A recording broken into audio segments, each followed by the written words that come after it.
انتوا مستوعبين المنظر؟ بحاول اوريكم اللي عينيا شايفاه.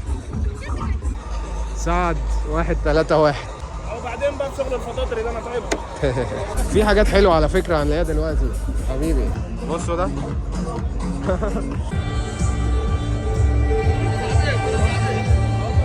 بس زي ما بقول لكم، لو في مغسله لقيتوها بتقول انا بغسل سونيكس، روحوا لها بدون تفكير.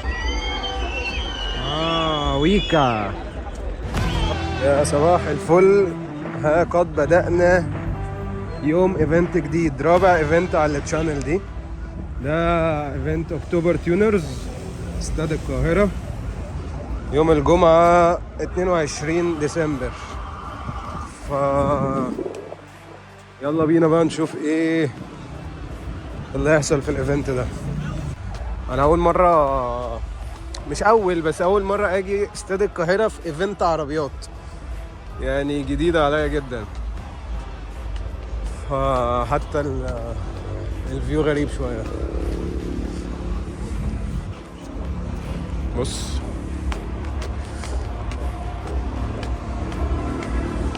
استاد القاهرة نفسه تقريبا، او قاعة من القاعات. احنا بقى في قاعة الهوكي.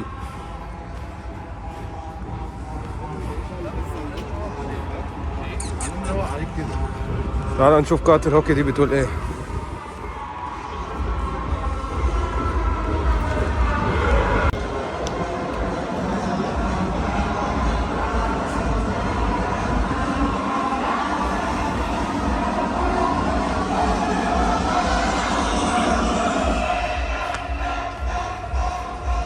ايه الحوار ده؟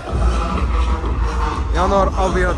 لا بقول لك ايه، خد كده بقى، علي المايك واعمل لايك وتعالى بقى نتفرج على الايفنت اللي في استاد القاهرة. اوف.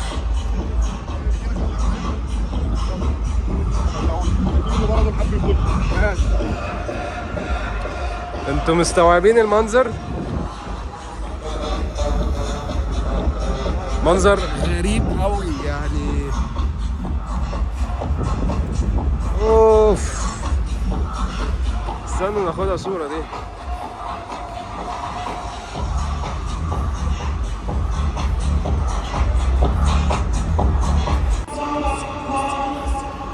تعالوا ننزل بقى نشوف الحوار ده على ايه.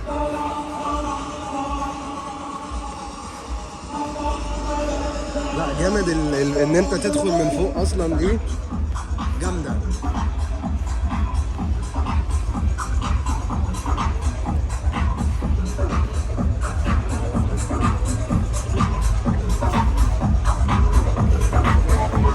بس احنا زي ما اتفقنا ان انا بحاول اوريكم اللي عينيا شايفاه.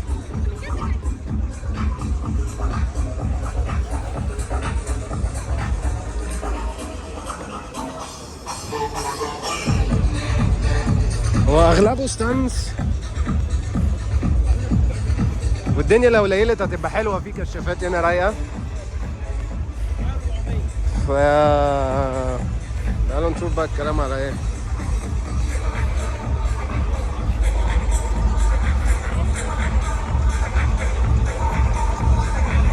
بص استنس بقى لحد ما تموت،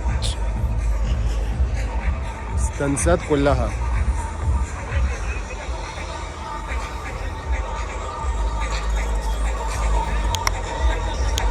هوب هوب هوب.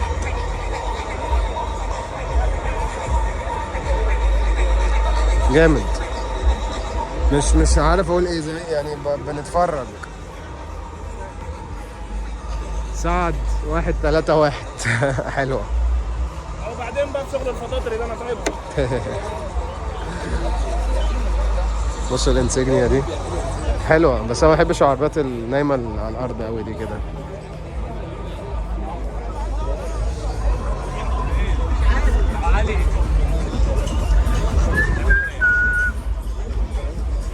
بصوا الاي 36 دي 63 ولا ايه. في حاجات حلوه على فكره هنلاقيها دلوقتي حبيبي. مش عارف ايه ده. اب تو 25%. على ايه بقى؟ انت بتاع ايه؟ ماشي.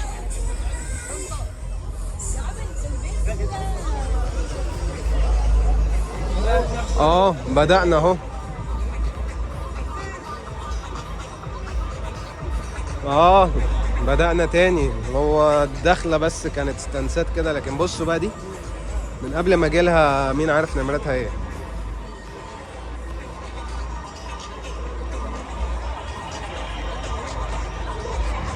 بص بص بص بص، جمل 4 تلاتات. كنا صورناها كتير قوي دي، كنا صورناها كتير كتير كتير.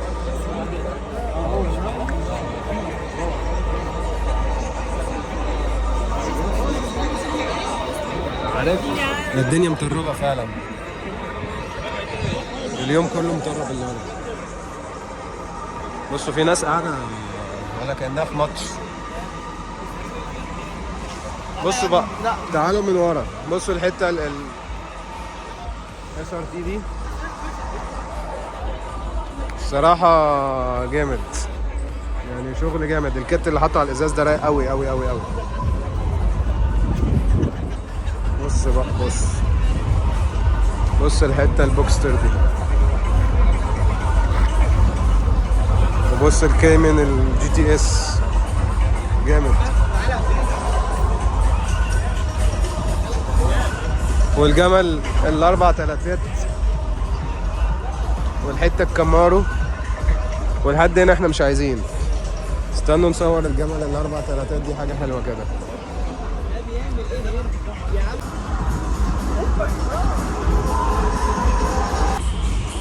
ماشي، خدناها فيديو صغير كده. الدنيا زحمة أوي الصراحة. 718 كامن GTS البوكستر دي، أظن بوكستر قديمة. أظن ده البوكستر القديم، مش عارف نوعها الصراحة، اللي عارف يقول لي يعني. حتة الدوج SRT مع الكتاية اللذيذة. نخش في جو الستانس تاني بقى. أبو العز، ماشي أبو العز.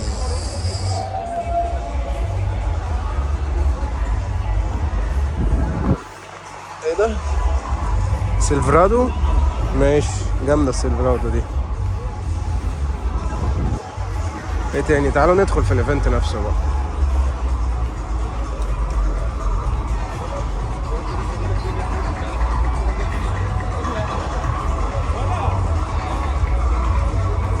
ايكو فليكس.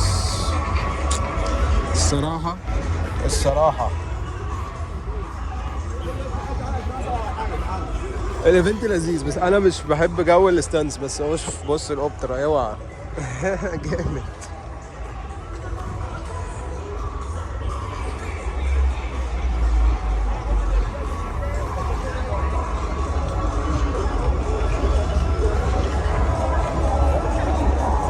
M3 اكيد مش اوريجينال.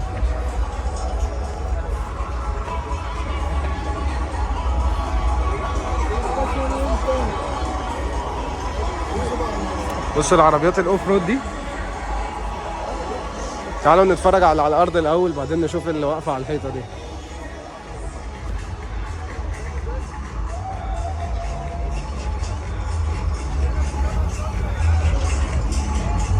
بصوا هتلاقوا شاركات على اوبترات، على BMات، على بورشات ورا، وعلى اقل وعلى اعلى. والناس دي كلها متجمعه في حاجه واحده بس، حب العربيات رقم 1.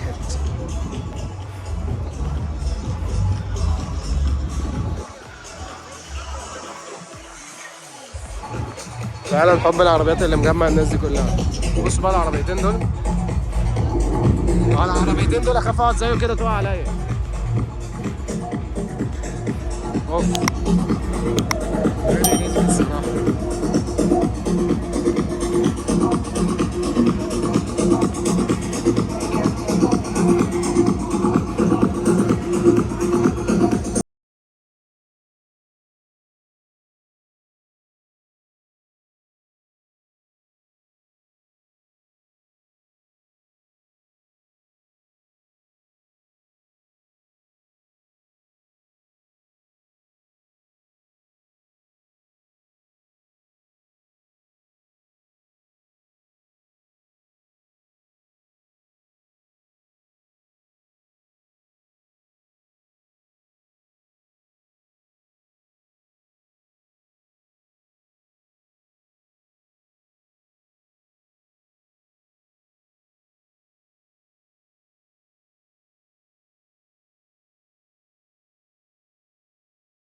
وبتاع. اوعى الدرون. احنا لفينا دايره كده، تعالوا نخش من جوه بقى.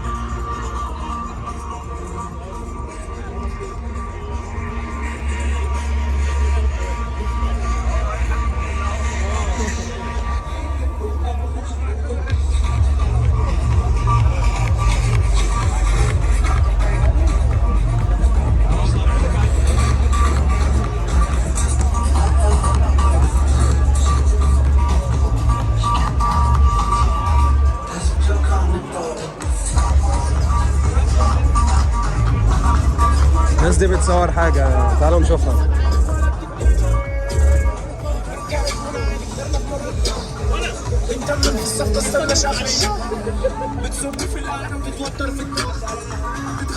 عمل عدة صوت.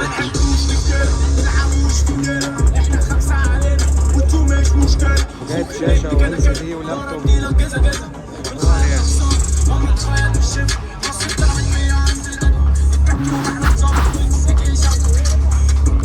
مش عارف هيشغل ايه الصراحة، بس ماشي.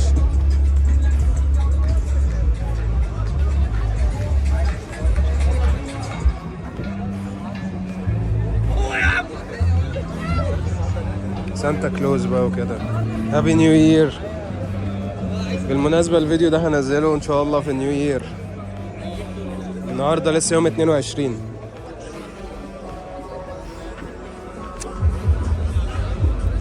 جامد جامد جامد جامد جامد.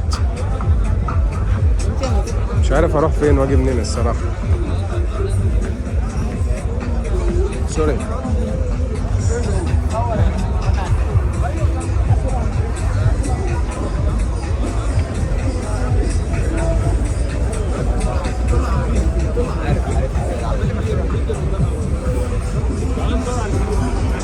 أندريا سمير. جامد اللون يا أندريا والله، رغم إن هو مطيع أوي برضه، بس ماشي.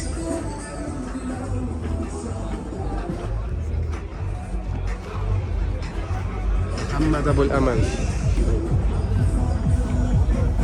أوف، ده بصوا محمد مطيع إزاي. رجلي مش داخلة. يا نهار أبيض. ده بصوا يعني صباعيني كده مش محطوطين، ومن قدام اوطى. اوف يا نهار ابيض. ازاي كده؟ ازاي كده يا ابو الامل؟ بص مفيش خالص. بص ده برضو يا دوب وش رجلي دخل.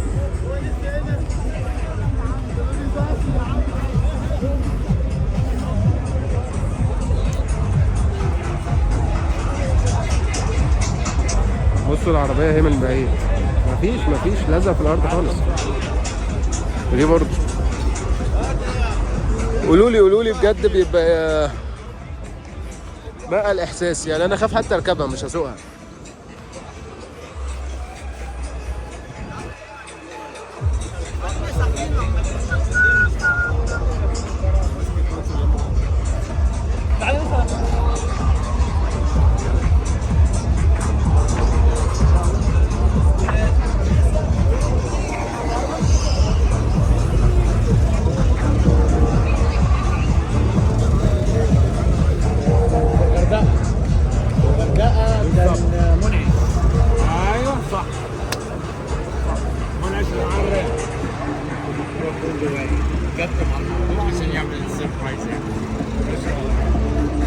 بص صورة واحدة بس، احنا الاثنين بس.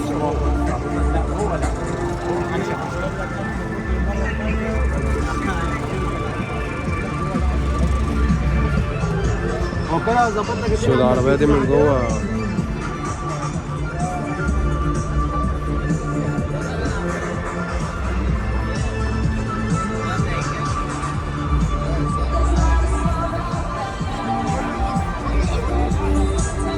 فرعون.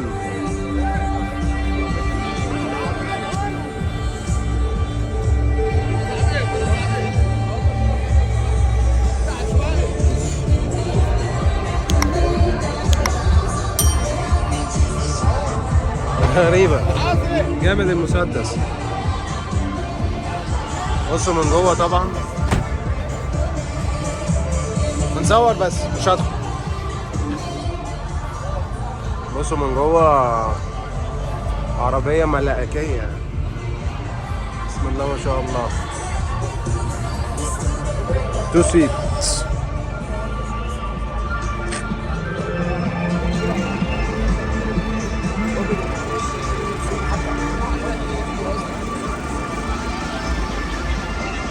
جامد والله. الواحد بيشوف حاجات غريبة في الايفنت ده.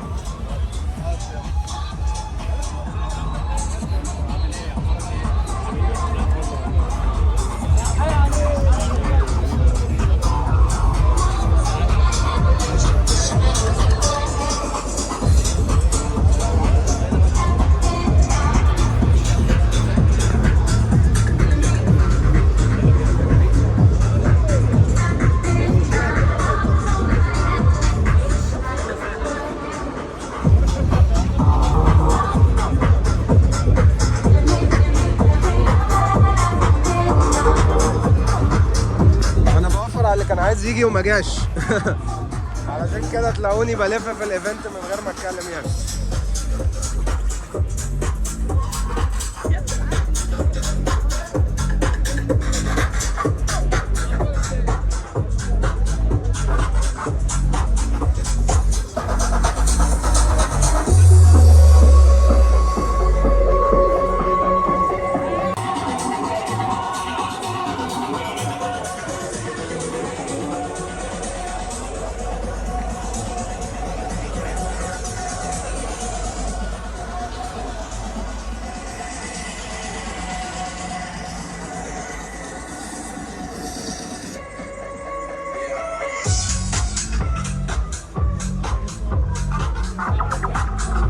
جي رايق الصراحة.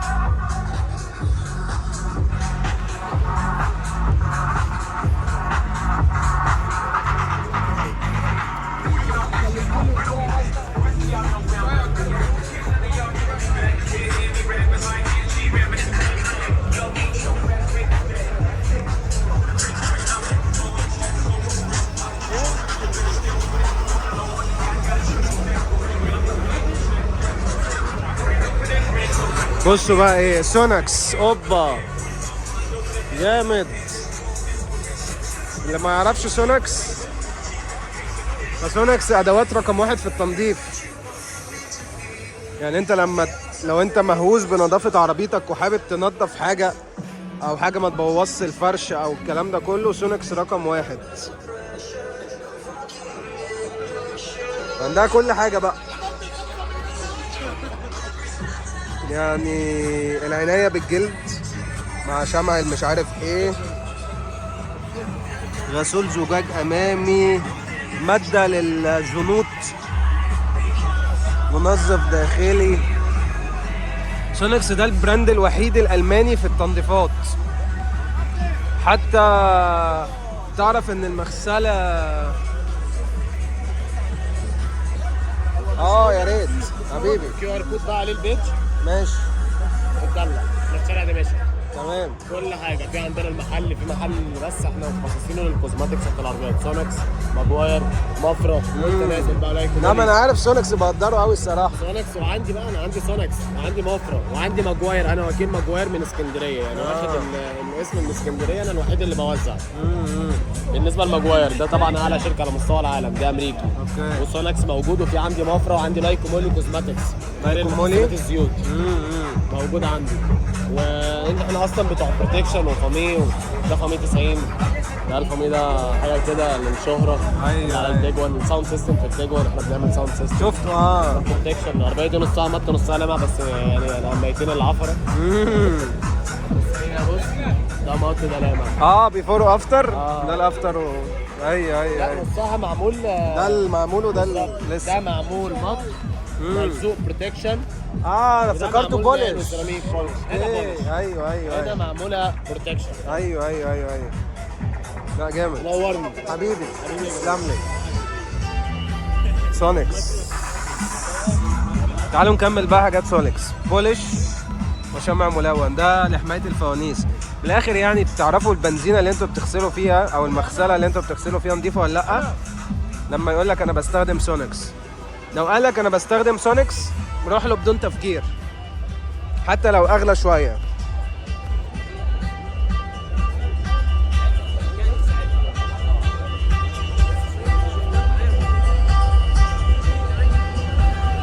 جامد جامد جامد.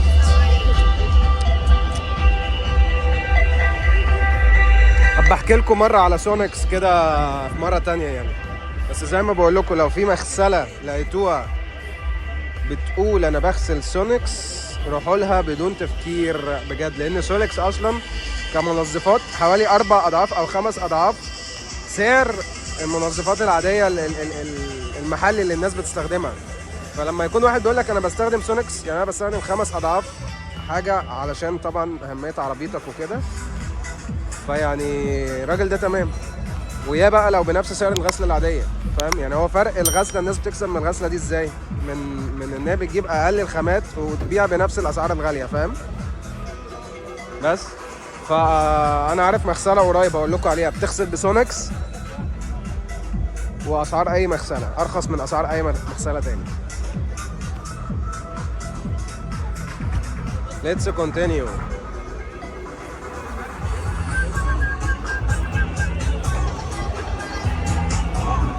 بالليل جدا والله.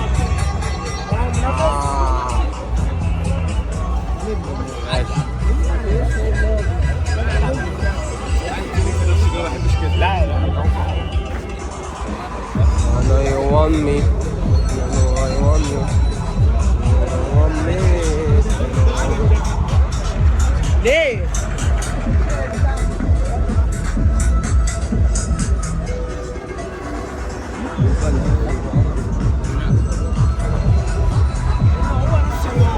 لا هو يا عم جابوها من عنده.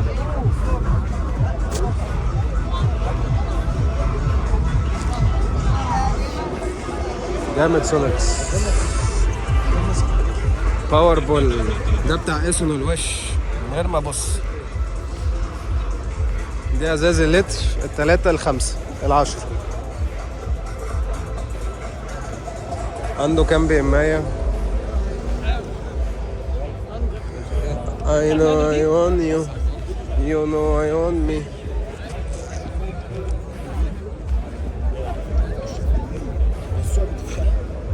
Let's continue.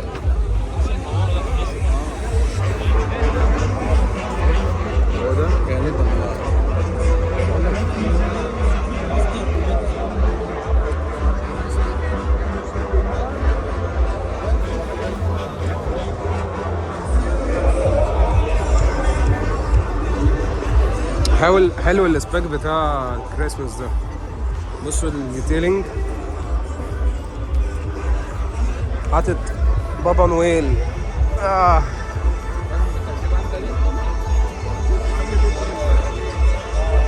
الدنيا مطربه قوي النهارده.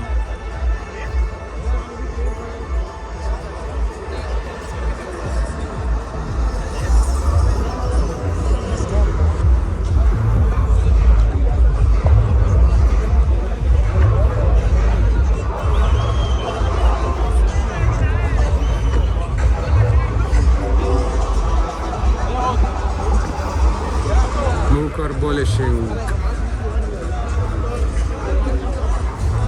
سلطان سلطان بتاع اكسسوارز. لما نشوف السبونسرز واحد اسمه دروب جراج توب ريسنج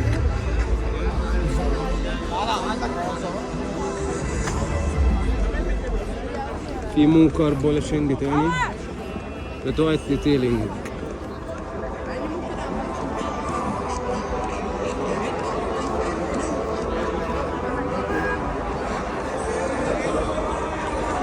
سرحان ايه دروينجز. اوبا جامد ده.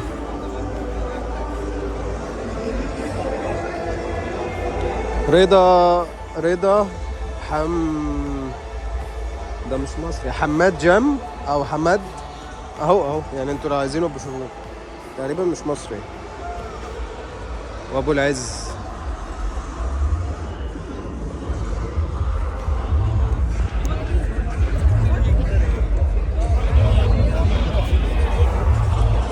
بصوا الكلام ده.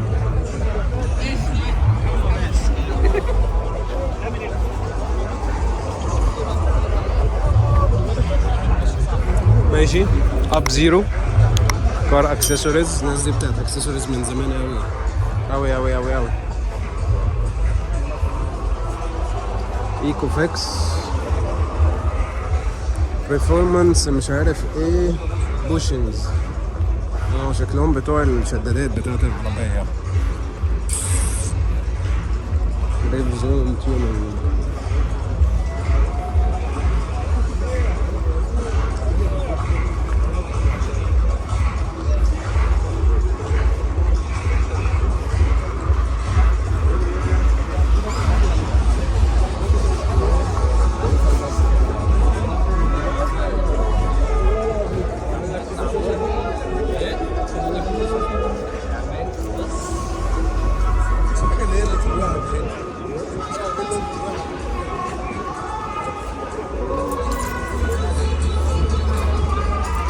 هيقعد ينظف للصبح. الدنيا مطربة جامد النهارده.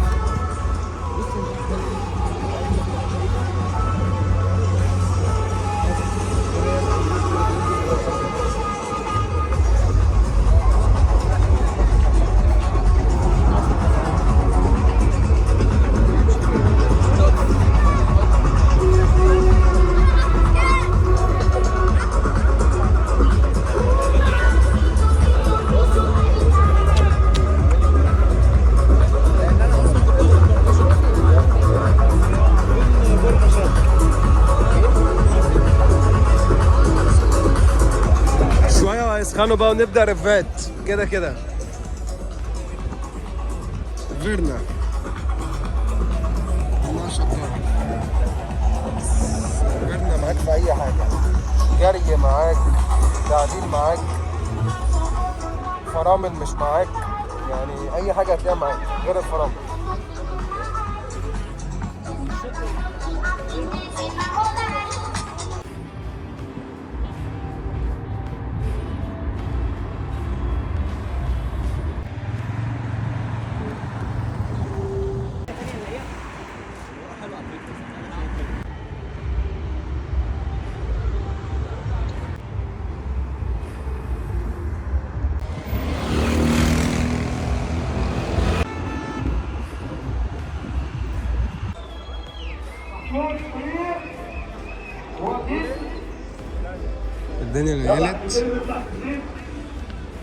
الدنيا ليلت وفي زحمة مش عارف على مين الصراحة. يلا بينا.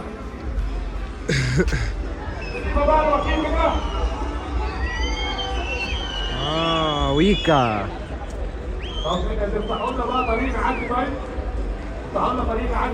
تعالوا نشوف ويكا بقى يقول ايه. نفسنا النهارده نعمل حاجة فعلية. نعمل حاجة ما اتعملتش قبل كده. ان انت تتفرج على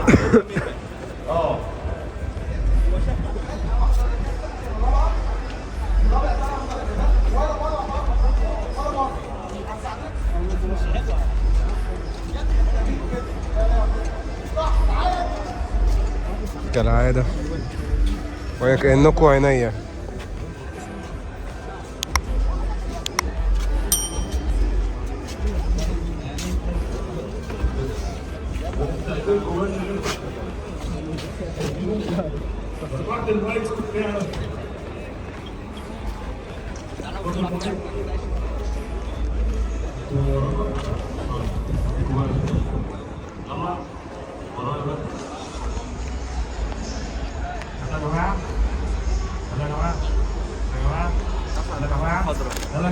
أسرع بقى.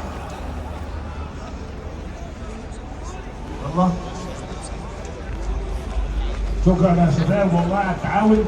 شكرا يا رجاله والله. لو سمحتوا المايك ياكل شويه.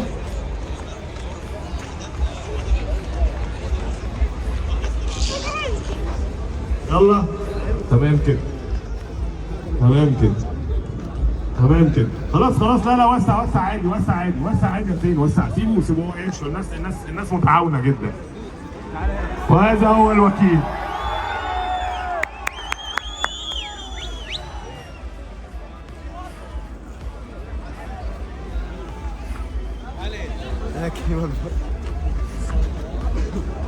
اسلام الزيني ومحمود سمير بعد اذنكم عدوهم يا جماعه. تمام تمام تمام. فين العربيه يا محمود؟ والله يا جماعه قربت، والله قربت. بس انا عاوز اقول لكم على حاجه بصراحه، هي المفروض كانت تبقى موجوده من شهر في مصر، بس بيحصل حاجات غريبه انا نفسي مش فاهمها. بس والله اوعدكم ان هي حاجه ما حدش هيتوقعها وهتستاهل الصبر ده كله. يعني انا نفسي مش قادر اصبر، بس اللي مصبرني ان هي عارف ان هي حاجه والله هتبسطكم، فدعواتكم ان شاء الله قربت. التيونر تعبني والله، تعبني. بس اللي حصل له يعني التيونر يا جماعه، بس عاوز افهمكم حاجه، العربيه الحمد لله خلصانه وجاهزه، يعني مش مستنيه حاجه، ناقص العربيه تتون. التيونر حصل له مشكله في حياته يعني بره ايدينا كلنا، فانا مستنيه يخلص عشان يتونها والعربيه تيجي مصر، بس كده.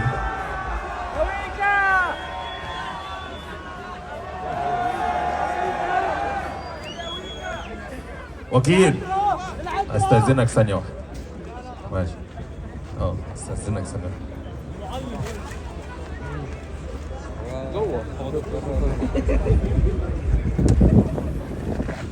ايوه ضربت رجلي. اسلام فين يا اسلام الار تي ار؟ احمر. الار تي ار بتعمل فيها حاجه كده بسيطه كده، يعني هتبسط الناس كلها ان شاء الله قريب. ايوه تحتيه احمر. ده حوالي كام دولار كده؟ انت اللي بتمشي لا ده؟ دي انت بقى 40 دولار تقريبا. الحاجه البسيطه دي تعادل كام دولار دلوقتي؟ يعني حوالي 45 دولار تبقى وكيل ايه؟ التوفيق. طيب وكيل، فين احكي لنا دوج عن السودا اخر في سنه ظهري. 23 اللي انت شفته من انا تطور في الاستديو، انا في في الاستديو. رياضه السيارات في مصر. والله طبعا الواحد بيبقى نفسه كل سنه ان احنا نتطور ويعني يحصل طفره في حاجات كتيره جدا. احنا رياضه السيارات انا دايما بشوف ان احنا عندنا مواهب جامده جدا، وعندنا ناس موهوبه كسواقه، في ناس موهوبه في ان هي تعمل عربيات وكل الكلام ده، بس محتاجين اطار بروفيشنال شويه يقدر يلم بقى الحاجات دي، زي ان احنا نفسنا مثلا يبقى عندنا تراك، نفسنا يبقى عندنا الكلام ده كله. بس طبعا اتمنى ان شاء الله ان السنه الجايه الدنيا تبقى احسن ويحصل تطور افضل. الكوميونتي بتاع العربيات عامه، مجتمع سواء، بصوا منظرنا بقى عامل ازاي، بصوا الناس اللي بتحب العربيات بقت كتير جدا، فالموضوع ده لازم يتم الاهتمام بيه اكتر. في عربيه في النص علي العوض لا السودا انا زد كحلي ديزل، هي كانت سودا دي بتاعت بورسعيد دي انا واحده. لا والله العظيم عربيتك بقت كحلي ما شاء الله، بقى لونها بيتغير هو ما يعرفش. بس فطبعا انا مبسوط جدا ان انا معاكم النهارده جدا يعني، وما كانش ينفع افوت حدث زي ده خالص.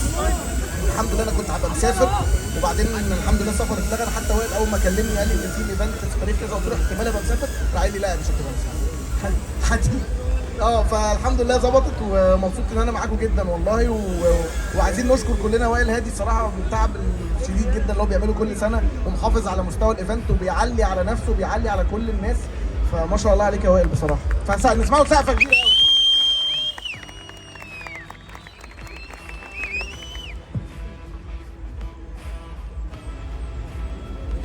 صحيح بدر فين بقى؟ فين بدر بقى؟ ايه ده وانت هنا من نسمع سقفه البدر سركن بقى يا جماعه بقى.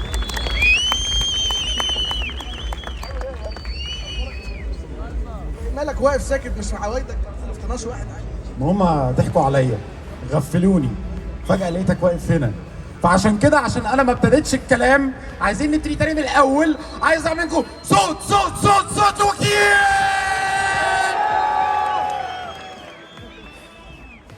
ويكا يعني بص، هو اول ما بيحصل شغب في المنطقه بنعرف انت قربت. انا لقيت الناس بتجري وناس بتقع، بعدين انا افتكرت بوزعوا فراخ فطلعت اجري معاهم. اقول لك وكيل جه. عايزين نرحب بالزيني سوبر سولار وموري زمير. هو وائل خطفني الحقيقه وخد مني كل الكلام المهم، فانا والله ما قلتش لسه. نقول انا كنت سامعك ان انت انا سامع ان انت بتشتكي ان انت كل سنه بتيجي وما بتعرفش تتفرج. ده حقيقي. يعني السنه اللي فاتت لما كنا في اوتو اوف روم اتفرجت شويه، بس برضه خطف كده اللي هو بسرعه. بس انا نفسي اتفرج لان انا حاسس ان في ناس عامله مجهود. وبعدين وائل ما شاء الله في اختيار العربيات غلس، يعني بيهتم باقل واصغر التفاصيل، فالعربيات بيعملوا فيها غلس شويه يعني مش قوي لذيذ. بس هو لذيذ برضه، وائل لذيذ. هو ضخم اصلا شويه. لا وانت خسيت يا وائل على فكره. خس. فبس ببقى نفسي اتفرج على العربيات الصراحه. ببقى نفسي لا خلاص بقى قلبك بس فيعني لا فظيع ده بيكتب لهم اللي هو ما تجيليش عليها غباره ولا حاجات كده، فاهم؟ بيسأل على حاجات غريبه جدا. بيسأل على الملصق؟ حتى بص ما بيجيش حاجه بتعدي. تسأل على الملصق؟ انا عايز اسالك سؤال، هل ده ما اداش ان احنا اتطورنا وتقدمنا وفي نفس الوقت يعني الحكومه بقت بصلنا بشكل ان احنا ناس محترمه ومنظمه فابتدت تخدمنا؟ طبعا ودي اكتر حاجه وائل اشتغل عليها بصراحه، ودي انا كنت واخد بالي منها. عملها بالذات في 2023، ركز جدا ان هو بقى بيعمل تحالفات مع جهات في الدوله وجهات رسميه في الدوله ودي حاجه كان دايما بيفتقدها المجتمع بتاعنا ده. يعني اي حد معدل عربيته وموطي وبتاع ده بالنسبه لاي كمين تعالى اللي هو هات بقى تعالوا لكن وائل الصراحه بيحاول يحسن الفكره دي في وزاره الداخليه والاداره العامه المرور، ودي حاجه مهمه جدا. وعشان كده اهتمامه بكل التفاصيل الصغيره دي في صالحكم قبل ما تكون في صالحه وصالح الايفنت بتاعه يعني. بعد كده الواحد لو اتزنق في كمين يكلم وائل؟ مش للدرجات يعني، وائل نفسه بيتمسك في الكمين عادي. طب عشان ما نقولش كلام بقى اللي هو بتاع وايه اخبار 23 معاك، خلينا نتكلم في الحته المهمه. انجازاتك مع العربيات كانت ايه في 23؟ لا مفيش طريقه عليك. يا مستر وائل، ده انت صاحب الفرح، ما تقولش كده، ده احنا كلنا ضيوف عنك. انجازاتك في 23 انا حضرت معاك ما شاء الله القصه بتاعت لوتس، وعارف ان انت في انتظار بيبي. بالظبط. شيل احد جابها قبلي. انا مش هقول لكم غير حاجه واحده في موضوع ميشيل احد ده. يعني لا مش مشكله يا عم، سيبه براحته سيبه. لا هو يعني ميشيل احد ده حاجه علامه. ما اعرفش الناس ليه يعني حطيتني في مقارنه معاه، اصلا ما ينفعش. اسمه مستر ميشيل احد. طبعا مستر ميشيل على سن ورمح. بس الفكره بقى ان يعني في خلال الاسبوعين 3 الجايين دول انتوا هتشوفوا فيديو، مش هقول لكم ايه تفاصيله ليه علاقه بيه، بس هو الفيديو بعنوان هرس الخواطر، يعني طحن الخواطر. فيعني فحسوا بيا شويه عشان الموضوع ده صعب شويه. طيب انت نرجع بقى لموضوعنا، انت انجازاتك مع العربيات 23 كانت عامله ازاي؟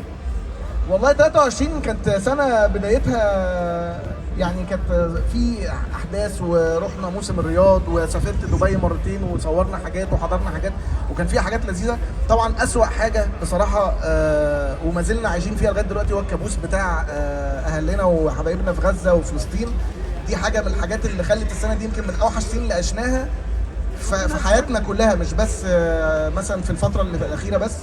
لكن غير كده كانجازات على مستوى العربيات، طبعا موضوع لوتس ده بالنسبه لي ده كان اكبر حدث، لان دي حاجه انا كنت شغال عليها طول حياتي. يعني انا مش شغال عليها عشان عايز اوصل لها، ان انا كنت متاكد اني مش هوصل لها، بس اللي انا عايز اقوله او من التجربه دي اللي انا طلعت منها ان بجد يعني صدق في نفسك وصدق في اللي انت بتعمله. سيبكم من كلام اللي هو ايه بتاع الشعارات يعني، بس هو بجد في حاجات انت ممكن تبقى حاسس ان هي استحاله تعرف تعملها، بس ممكن تعرف تعملها عادي.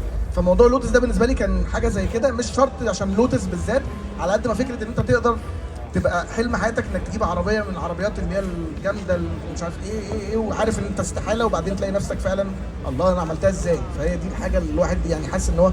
بس انا عندي احساس برضو بصراحه، هي العربيه برضو ناس كتير بتسالني، فدي فرصه ان انا اقول لكم هي المفروض كانت توصل في الربع الاول من السنه الجديده، يعني مثلا شهر 2 شهر 3، احتمال تتاخر شويه بسبب مشاكل في البرودكشن في المصنع في انجلترا، فممكن تتاخر لشهر 4 او شهر 5، بس ان شاء الله لا بنحاول. بس انا اللي قلقني بقى ان حد من الحوثيين يخطفها في البحر مثلا، لا شاب يمني بيخمس في الصحراء بيها او حاجه، وارد. وارد. فبس ان شاء الله خير يعني باذن الله.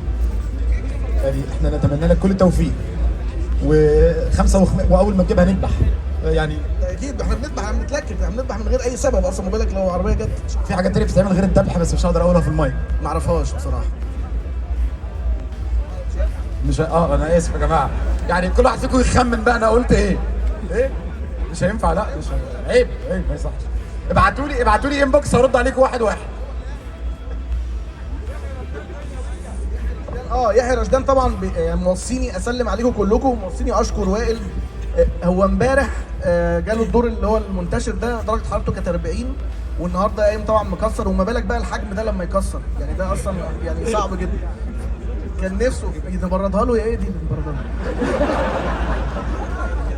مش هينفع. فهو كان تعبان بصراحه جدا، كان فعلا نفسه يجي، وكان بيحاول النهارده انه يجي، بس فعلا تعبان قوي قوي، فبيوصيني ان انا اسلم عليكم كلكم، وان شاء الله نعوضها في حاجه، وبيشكر وائل بشكل خاص يعني. احنا عايزين نحيي يحيى رشدان يا جماعه، ونتمنى له الشفاء، نحييه ان شاء الله يقوم بالسلامه. انا بس عايز اعمل حاجه جديده. طبعا احنا اتفقنا على حاجه كده مع بدر، دي هنلعبها كمان شويه، بس انتوا مش كتير قوي فالماتش مش هيبقى حامي. هنحاول، بس احنا النهارده هنتيح للناس ان هي تسالك. تمام؟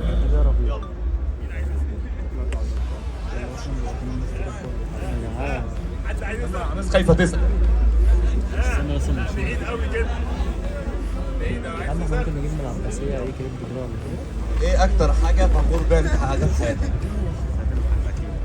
ان انا بجد هتصدقني ان انا عندي ناس زيكم كده بتحبني، والله العظيم بجد وحياة ربنا.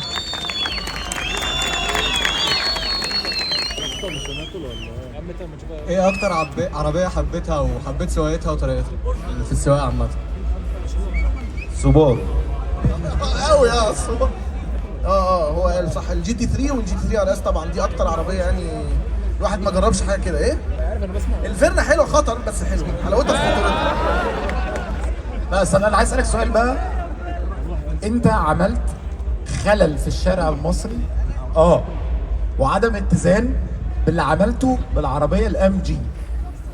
الشباب مقتنعه انها راكبه ماكلارنز، يعني انت فاهم، يعني اللي هو يبص لك بطرف عينه كده، فاهم، ويروح مرجع ورا الكرسي، يروح عامل كده، فاهم، ويدوس. ما هي الدنيا مراحل، يعني انت في شباب بتوع الام جي بيعملوا كده وفاكرين ان هم راكبين ماكلارن، بتوع ال 40 فاكرين ان هم راكبين بوجاتي، وهكذا. فهي لما بتكتشف ايه ده. مهند شوقي يا جماعه، تحيه لمهند الكبيره. معلش انا مش قصدي اقطعك يا وكيل، معلش. ما انا بس عشان نقدم مهند تقديمه حلوه، عشان الراجل طلع على الستيج. يا جماعه اللي عارف مهند عارفه، اللي مش عارفه ده واحد من اجمد الدريفترز في مصر، ومهند هو البيور تالنت في وجهه نظري. بغض النظر راكب عربيه ايه، بينافس بكل قوه مع ناس اقوى منه بكتير في العربيات، مش في الموهبه، لان هو موهبته في حته قويه جدا، مش اقل من كل الاسامي الكبيره اللي هو فعلا بينافسهم دلوقتي رغم قدراته العربيه المحدوده. وكنا المفروض نشوفه في اخر سباق، بس حصل حادثه صغيره كده، الحمد لله جت سليمه، ونتمنى له الشفاء. واسمع منكم صوت صوت صوت صوت لمهند. مهند عكازك يا مهند، مش كده يعني؟ ده غيران ولا ايه؟ عايز توقعنا نرجع تاني بقى. كنا بنقول ايه؟ انا بنقول الام جي عملت قلق في الشارع. الام جي والله عربيه حلوه اهو. الراجل اللي هو معاه واحده، شفت اهو، بص ركبتها بسبب معاه بقى لها 4 سنين ومبسوط بيها، عربيه جميله والله جدا. الام جي 6 يا باشا. انت الراجل ده ممكن يعمل لنا مشكله.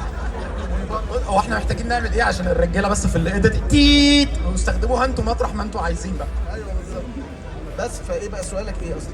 لا سؤالي، انت يعني الافكت بتاعك في الشارع كان قوي للدرجه دي، لدرجه ان الشباب يعني تقول لي الشباب بتوع الام جي العربيه السريعه، بس لحد فين يعني؟ عشان هم بس راحوا. انا لما سافرت، انا مش عارف احنا اشمعنى بنتكلم عن الام جي بالذات، بس انا لما سافرت الصين جربتها قبل ما تنزل، انا حسيتها جريتها كعربيه عائليه حلوه. ف ايه؟ هي الام جي بس اللي هتغلى 100,000، يعني ده كل حاجه غليت 100,000. الجبنه البيضاء غليت 100,000 اصلا. بالظبط يعني. فهي انا ما بفكرش عمري في تاثير وبتاع، انا والله بعمل ريفيوهات بعفويه، وهي بتبقى هم ونصيبهم. في شركات بتنبسط قوي من العفويه وفي شركات بتغيش من العفويه، حصلت يعني. فبس بس الموضوع اللي عايز اقول لك عليه ان اللي انا بقوله ده في الاخر هو دليل على النجاح ما شاء الله، انك تافكت وتاثر والناس تقتنع للدرجه دي. والراجل اهو عندنا مثال اهو ركبها جبل انا اسف ركب العربيه و احنا في جنبهم كده هنا مفيش دي، هنبقى كلنا مودي. مودي انا سمعتك من شويه بتتكلم مع وائل وبتقول له بتجهز حاجه والعربيه انت بتعمل ايه؟ عملت ايه في 3 خطر بتعمل كوارث، عملت ايه في 23؟ والله 23 ابتدت بدايه غير اخرها خالص، يعني ابتدت بالام 4 وتتوين الام 4 ان هي اتونت والكنترول راح وسافر واتفتح واتونت بقت في حته حلوه جدا كباور. مش هتكون الافنزا. ما اعرفش ايه اللي حصل فجاه جالي اوفر معين ان انا اقدر احقق حلم كان نفسي فيه مثلا من 9 سنين. حاجه ما جاتش على بالي خالص ان هي ممكن امتلك الشيء ده في مصر، بالذات في مصر. هو سر محدش يعرف، بس انا عشان الناس الحلوه دي وعشان التجميع الحلوه دي انا هقول لكم هنت ما اتقالش قبل كده في اي حته. هنت، فاكر لما اتكلمنا من سنتين في اكتوبر تيونرز على نفس الستيج وقلنا ان احنا عاوزين نوصل لل1000 حصان ديلي درايف؟ المفاجاه ان هي فوق ال1000 حصان بحبه، وهتبقى موجوده في مصر، موجوده اسرع شويه. السؤال بقى هنا، السؤال بقى لو في حد من الشباب الام جي شافك هتعرف تسد ولا ما؟ ما اقدرش، ده خط احمر، ده خط احمر، ما اقدرش.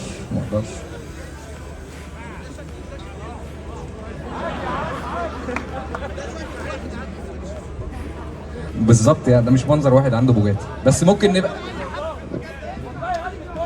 بس هي الفكره في ايه؟ الحاجه الحلوه ان انت تبقى اسرع من البوجاتي شيرون وارخص. شفت بقى الضمان ولا التعديل؟ ما انا اخدت الجمله دي ورحت بيها بعيد قوي بقى، يعني دي خلاص دي تعتبر حاجه انا ما كنتش اتخيل في يوم من الايام ان انا اعرف امتلكها. وحتى اساله وكيل لحد النهارده قافش عليا ان انا عملت العمله دي، مش طايقني وبيقول عليا مجنون وحاجات غريبه. بس دي حاجه يا مودي اصلا احنا عارفينها من زمان. الموضوع اللي انت مجنون ده من زمان، دي مش حاجه جديده. يعني مرحله الباور اللي انت بتسعى لها دايما دي مش بتاعت الطبيعيين. بص، هو في مرحله باور المجنونه، وفي ده بقى ده انا بالنسبه لي انا برضو حاجه جديده عليا خالص، وبلاتفورم جديد عليا خالص، مش بي ام دبليو، مش حاجه زي اللي انا واخد عليها ومرتاح فيها. انا طلعت بره الكومفورت زون خالص وعملت حاجه مجنونه، فهي يا تظبط يا هروح في ده، حاجه من الاثنين. احنا بنتمنى التوفيق لمودي، ان شاء الله يحقق اللي هو نفسه فيه والعربيه توصل للمستوى اللي هو عايزه، وان شاء الله 24 تكون نقله احلى ونشوفها بقى وانت ان شاء الله يعني سايقها وكل حاجه تمام. فحي مودي سمير، تحيه كبيره قوي قوي قوي قوي قوي. السوبر فين الاخ زيني؟ فين الاخوات زيني بيجتمعوا؟ للاسف مسافر والله بره في دبي، فيعني ما عرفش يجي بالسلامه ان شاء الله. سلامنا ليه وتحيه لعائله الزيني كامله، يعني فرد. نحيي عيله الزيني كلها يا جماعه لو سمحت. انت عملت ايه في الابواب بتاعت العربيه؟ ابواب العربيه، في عربيه عندك كده سمعنا ان ابوابها ايه اللي حصل؟ الحمد لله. يعني بدون فخر، يعني هي اول ماستنج في العالم فيها بيبان شافت. مش عارف هو الموضوع ده مهم ليه، بس يعني انا حبيت الموضوع ده. يعني الشفط ده يعني اللي هو بتسيبه كده ويروح قافل لوحده؟ ايوه بالظبط. قلق. خلي بالك شلتنا كلها من المهارات. انت شفت العداد بتاع عربيتي انا؟ مين شاف العداد؟ ايوه اللي بيطلع مع الطاره فكل العربيات عندنا ما شاء الله يعني. ما شاء الله. وكيل عنده عداد بيطلع مع الطاره، وزيني عنده باب شفط. انت الموضوع ده بتجيب له كيك من بره بقى ولا عملت ايه؟ لا، ده لقيته على علي اكسبريس، يعني جبته من بره لقيته على علي اكسبريس. انت حطمت لي 10 دقايق كلام لسه قدام. يعني خلاص هو ده اللي بالبساطه دي؟ لو اي حد عايز يعمل بيبان شافت يقول لي، يعني انا ممكن اعمل الموضوع ده. ما منتج احنا نتاجر، احنا نجيب احنا الشفاطات هي اسمها شفاطات الخطوات دي بتتجاب بسهوله وبتركب عادي وتوصل على الكهرباء الخطوط العرضيه عادي جدا يعني. والله انا مبهور بالبساطه. انا فاكرك بقى هتعمل الموضوع موضوع بقى وتقعد تحكي علي اكسبريس يا جماعه، والحاجه بتوصل من علي اكسبريس بسرعه. يعني هي بتاخد في حدود حوالي شهر ونص. وعمليه الانستليشن نفسها تمت مع عند مين، او انت اللي عملتها ولا ايه اللي حصل؟ لا ناس اعرفهم في التجمع عادي، كهربائي شاطر يعني. كل ده لسه بتتكلموا في بيان الشفط؟ انا بقول لك داخل معاه حوار، قال لك علي اكسبريس وكهربائي صاحبي، فالموضوع خلص يعني.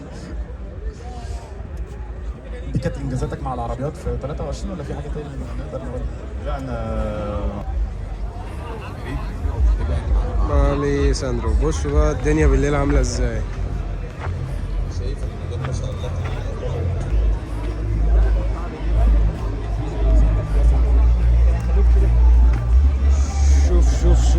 شوف يا حبيبي، شوف الدنيا اما ليلت النور حلو قوي الصراحه، قوي قوي قوي يعني. بصوا الكشافات اللي فوق دي بتاعت الاستاد جامده.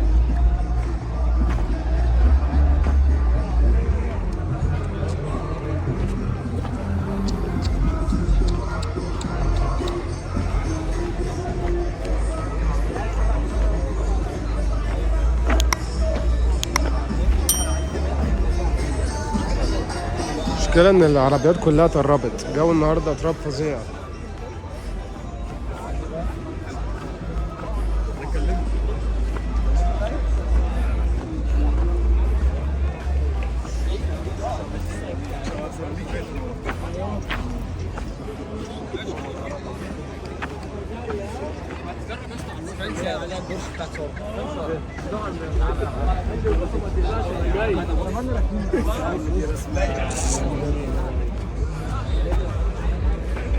وبس كده، ده كان ايفنت اكتوبر تيونرز.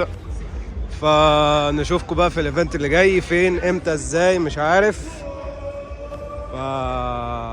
سلام. هو انا عارف ان من سابع تامن المستحيلات يكون حد وصل للحظة دي، بس لو حصل بالغلط حد وصل لحد دلوقتي يعني، والنبي اعمل لي كومنت، انا عايز اعرفك عشان انت تبقى ليك عندي هدية بنت لذينه. فقول لي بقى ايه رأيك في الفيديو، ولو انت بقى بالاخص او اي حد وصل لحد دلوقتي هيقول لي فكرة فيديو ايه الفيديو الجاي هعملها ايا كانت ايه. فمش هوصيكم على ما اشوفكم بقى الفيديو اللي جاي. يلا سلام.